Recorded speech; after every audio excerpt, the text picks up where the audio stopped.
langu ninajulikana kama mchungaji Patrick Sibo Mwazonga Bingo. Niko hapa sehemu za Kaireni unakoitwa Tezo. Hii ni kaunti tu ya Kilifi hapa Kenya. Nataka kabla sijaweza kuendelea mbele zaidi kwa mazungumzo, nataka tushiriki pamoja kwa neno la Mungu ama kwa neno la Yesu Kristo hapo Mathayo 12. Wacha tuende kifungu cha 33 tukaone mambo yalivyo, ili uweze kutatua na kujua ya kwamba mbona vinakuwa hivi. Ni kwa sababu ya huu mchanganyo ambao utakuwa unakukumba. Utakapochuja mchanganyo huo na kuondoa, utamuona Mungu akikutendea makuu. Kwa sababu nimekuwa na muda tu mfupi ama mrefu wa kuhubiri, lakini nimeona watu wakiteseka kwa sababu ya kutoweza kusimama katika kwenye maandiko.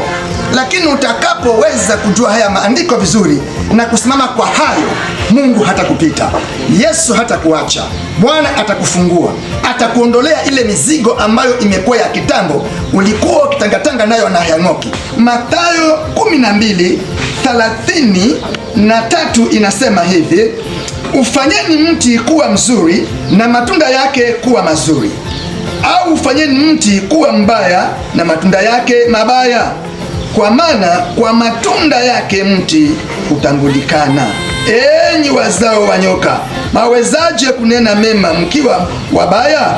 Maana kinywa cha mtu huyanena ya ujazayo moyo wake. Mtu mwema katika akiba njema hutoa mema, na mtu mbaya katika akiba mbaya hutoa mabaya. Bwana akubariki unaponisikiliza mpendwa, kwa sababu nimefanya huduma hii kwa muda wa kutosha kidogo na nimekumbana na watu mbalimbali. Mungu ama kitabu cha Mungu kinasema ufanyeni mti kuwa mzuri na matunda yake yafanyeni kuwa mazuri, ama ufanyeni mti kuwa mbaya na matunda yake pia yafanyeni kuwa mabaya. Yani inamaanisha kwamba kunaye wewe unayesema mimi nimeokoka, lakini wokovu wako ni wa mule kanisani peke yake. Huu wokovu utakusumbua na kupasha habari njema siku ya leo. Wokovu wa kanisani peke yake utakutatiza. Huu wokovu ni ukitoka kanisani uwe wokovu kokote uendako. Yani sio hapa uonekanike vizuri, utoka kule nje una mambo yako ambayo unayafanya. Mtu wewe utaona shida hazikumaliziki. Maana tunapashwa habari ya kwamba tumfanye mti kuwa mzuri na matunda yake pia yawe mazuri, ama tukubali kufanya mti kuwa mbaya, matunda yake pia yawe mabaya. Unawezaje kunena mema hali uko mbaya? Wewe Mkristo, nimeona mambo mengi ya watu kuteseka kwa sababu wanapenda tu kujiita Mkristo, lakini wakitoka hapa matendo yao hayaambatani na uokovu. Mtu wewe usisatize wahubiri, hebu enda ukufanye wokovu kuwa wokovu, na kila kitu chako kimeokoka. Unapookoka kila kitu chako kimeokoka. Wengine ni haya, mimi sasa sitaenda huko, lakini wacha nipeane pesa ziende huko Mburugani, alafu mimi wewe bado unachukua mti unamfanya matunda mazuri, huku tabia yako mtu mwenyewe ni mbaya, wewe hapo haiwezekani. Ninasema bila kubahatisha, ikiwa ni tabia yako hiyo haiwezekani. Fanya wokovu uwe wokovu na ufuate ya kiwokovu. Na kama unatoka kwa wokovu unatenda dhambi, usipapase dhambi. Fanya dhambi kisawasawa, maana jehanamu inakungojea. Kwa hivyo wacha ufanye mti kuwa mzuri na matunda yake yawe mazuri. Yani wokovu uwe wokovu wa matendo yako yaonekanike kwa mbele za Bwana, na utaona Mungu akikusaidia.